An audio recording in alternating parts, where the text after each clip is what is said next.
किसान भाइयों, धान हमारी प्रमुख फसलों में से एक है, लेकिन अच्छी पैदावार लेने के रास्ते में सबसे बड़ी चुनौती आती है धान में लगने वाले रोगों और कीटों की। अक्सर किसान भाई सही समय पर रोग की पहचान नहीं कर पाते और गलत दवाइयों पर खर्चा कर देते हैं, जिससे लागत भी बढ़ती है और पैदावार भी घट जाती है। तो आज के इस वीडियो के माध्यम से हम आपको धान में लगने वाले सभी मुख्य रोगों और कीटों के बारे में विस्तार से बताएंगे। हम जानेंगे कि धान में कौन कौन से रोग लगते हैं, उनकी सही पहचान क्या है और उनको कंट्रोल करने के लिए कौन सी दवाई और कौन सी खाद का प्रयोग कब और कितनी मात्रा में करना है। किसान भाइयों, एक बात का विशेष ध्यान रखें। धान की फसल में अधिकतर रोग 50 से 75 दिन के बीच में ही लगते हैं। कुछ जगहों पर यह समय 50 से 80 दिन का भी होता है। यह वो सबसे नाजुक समय है जब हमारी फसल गबोट अवस्था में होती है और बालियां निकलने की तैयारी करती है। इसी समय रोगों और कीटों का प्रकोप सबसे ज्यादा होता है। अगर हमने इस समय को बचा लिया तो समझिए धान की बम्पर पैदावार पक्की है। तो चलिए बिना किसी देरी के शुरू करते हैं और एक एक करके धान के सभी दुश्मनों को पहचानते हैं और उनके सफाई का उपाय जानते हैं। सबसे पहले बात करते हैं उन रोगों की जो फंगस या फफूंद के कारण फैलते हैं। 1. शीत ब्लाइट। शीत ब्लाइट किसानों के बीच सबसे आम और खतरनाक रोगों में से एक है शीत ब्लाइट। इस रोग की शुरुआत पौधे के तने पर पानी की सतह के ठीक ऊपर से होती है। यहां आपको हरे भूरे रंग के अंडाकार धब्बे दिखाई देंगे। धीरे धीरे ये धब्बे ऊपर की ओर बढ़ते हैं और आपस में मिलकर सांप की केंचुली जैसे बड़े बड़े निशान बना लेते हैं। ज्यादा प्रकोप होने पर पत्तियां सूख जाती हैं और पौधा कमजोर होकर गिर जाता है, जिससे दानों में भराव नहीं हो पाता। यह रोग अधिक नमी, गर्मी और जब खेत में यूरिया का इस्तेमाल ज्यादा हो जाता है तब तेजी से फैलता है। इसकी रोकथाम के लिए शुरुआती लक्षण दिखने पर आप हेक्साकोनाजोल 5% एसएससी की 400 मिली मात्रा प्रति एकड़ के हिसाब से छिड़काव कर सकते हैं। अगर प्रकोप ज्यादा है तो आप एजॉक्सिस्ट्रोबिन 18.2% पल पल्स, डाइफेनोकोनाजोल 11.4% एसएससी की 200 मिली मात्रा प्रति एकड़ में स्प्रे करें। इसके अलावा टेबुकोनाजोल 50% प्लस ट्राइफ्लॉक्सिस्ट्रोबिन 200% डब्ल्यूजी की 100 ग्राम मात्रा प्रति एकड़ भी बहुत शानदार परिणाम देती है। 2. ब्लास्ट या झोंका रोग। ब्लास्ट धान का दूसरा बड़ा दुश्मन है। ब्लास्ट, जिसे झोंका रोग भी कहते हैं, यह 3 तरह से वे हमला करता है: पत्तियों पर, तने की गांठों पर और बाली की गर्दन पर। सबसे पहले बात करते हैं पत्ती ब्लास्ट, लीफ ब्लास्ट की। इसकी शुरुआत पत्तियों पर छोटे छोटे नीले हरे रंग के धब्बों से होती है। बाद में ये धब्बे बड़े होकर आंख या नाव का आकार ले लेते हैं। इन धब्बों का बीच का हिस्सा राख के रंग का और किनारे गहरे भूरे रंग के होते हैं। ज्यादा प्रकोप होने पर ये धब्बे आपस में मिलकर पूरी पत्ती को सुखा देते हैं, जिससे पौधे की भोजन बनाने की प्रक्रिया रुक जाती है और वह कमजोर हो जाता है।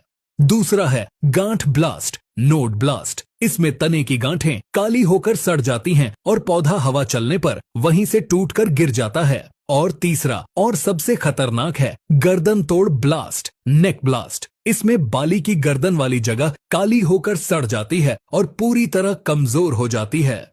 इससे बालियों तक भोजन और पानी नहीं पहुंचता, जिसके कारण बालियों में दाना नहीं भरता और वे खाली रहकर सफेद हो जाती हैं। ऐसी बालियां सीधी खड़ी रहती हैं और खींचने पर आसानी से टूट जाती हैं।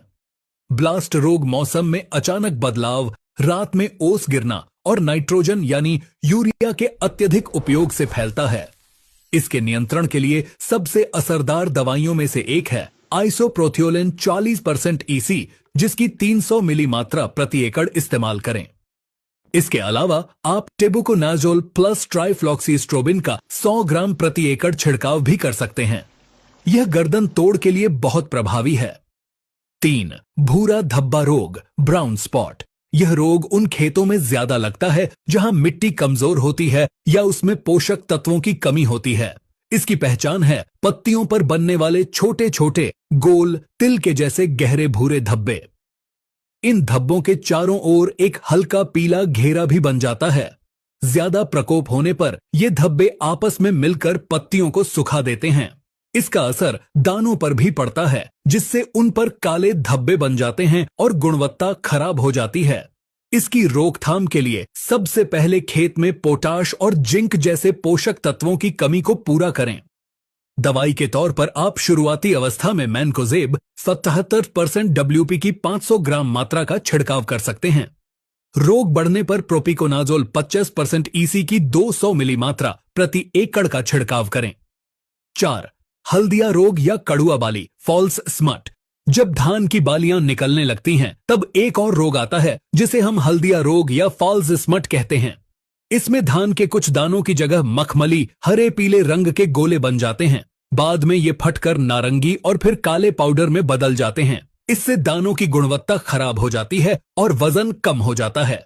यह रोग भी बारिश वाले मौसम और हवा में ज्यादा नमी होने पर फैलता है। ध्यान रखें, इस रोग के लक्षण दिखने के बाद इसका नियंत्रण मुश्किल होता है, इसलिए इसका छिड़काव बालियां निकलने से ठीक पहले यानी गभोट अवस्था में ही करना चाहिए। इसके लिए आप प्रोपिकोनाजोल 25% EC की 200 मिली मात्रा या कॉपर ऑक्सीक्लोराइड 55% WP की 400 ग्राम मात्रा को प्रति एकड़ स्प्रे करें। अब बात करते हैं बैक्टीरिया और वायरस से होने वाले रोगों की। 5.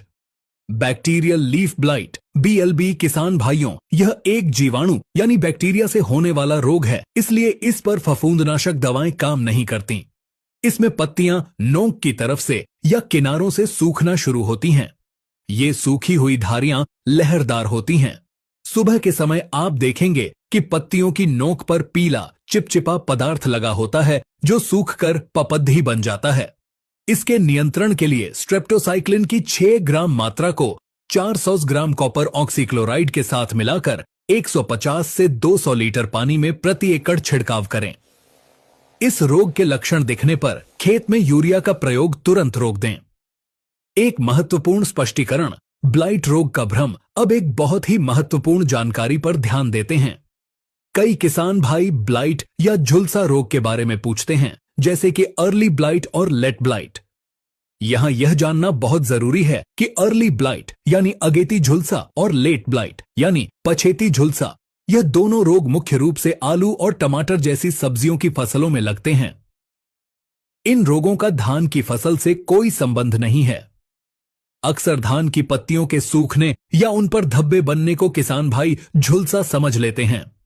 धान में जब पत्तियां ऊपर से या किनारों से सूखती हैं और झुलसी हुई दिखती हैं, तो उसका कारण अधिकतर बैक्टीरियल लीफ ब्लाइट BLB होता है, जिसकी पहचान लहरदार सूखी हुई धारियां हैं। या फिर यह ब्लास्ट रोग का गंभीर प्रकोप भी हो सकता है, जिसमें पत्तियों पर आंख के आकार के धब्बे बनते हैं। इसलिए अगर आपके धान में झुलसा जैसे लक्षण हैं, तो कृपया अर्ली या लेट ब्लाइट की दवा न ढूंढें, बल्कि यह पहचान करें कि आपकी फसल में बैक्टीरियल लीफ ब्लाइट है या फंगल ब्लास्ट, और उसी के अनुसार उन दवाइयों का प्रयोग करें जिनके बारे में हमने इस वीडियो में पहले ही विस्तार से बताया है। सही रोग की सही पहचान ही सही इलाज की पहली सीढ़ी है। चिक्स rice stripe virus. Rice stripe virus यह एक विषाणु यानी वायरस से होने वाला रोग है। वायरस जनित रोगों का कोई सीधा रासायनिक इलाज नहीं होता। यह रोग एक कीड़े जिसे छोटा भूरा माहू कहते हैं, उसके द्वारा फैलता है। इसकी पहचान है कि नई निकलने वाली पत्तियों पर पीली या सफेद धारियां बन जाती हैं। पौधे की बढ़वार रुक जाती है, वह बौना रह जाता है और पत्तियां मुड़ जाती हैं। ऐसे पौधों में बालियां या तो निकलती नहीं हैं या फिर बहुत छोटी और खराब निकलती हैं। क्योंकि इसका कोई सीधा इलाज नहीं है, इसीलिए इसे फैलाने वाले कीड़े को नियंत्रित करना ही एकमात्र उपाय है। इसके लिए आपको भूरा माहू को नियंत्रित करने वाली कीटनाशकों जैसे पाइमेट्रोजन 50% WZ की 120 ग्राम मात्रा का छिड़काव करना होगा। अब बात करते हैं पोषक तत्वों की कमी से होने वाली समस्या की। सावत खैरा रोग, खैरा डिजीज, यह कोई फंगस या बैक्टीरिया से होने वाला रोग नहीं है, बल्कि यह मिट्टी में जिंक की कमी से होता है। इसकी पहचान है कि निचली पत्तियों पर हल्के पीले या कत्थई रंग के धब्बे बनते हैं। पौधे की बढ़वार रुक जाती है और वह बौना रह जाता है। इसकी रोकथाम बहुत आसान है। लक्षण दिखने पर 5 किलोग्राम जिंक सल्फेट को 2.5 किलोग्राम बुझे हुए चूने के साथ या 20 किलोग्राम यूरिया के साथ मिलाकर प्रति एकड़ छिड़काव करें। अब बात करते हैं धान की फसल को नुकसान पहुंचाने वाले प्रमुख कीटों की।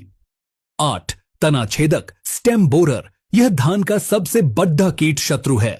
इसकी सूंडी तने के अंदर घुसकर उसे खा जाती है।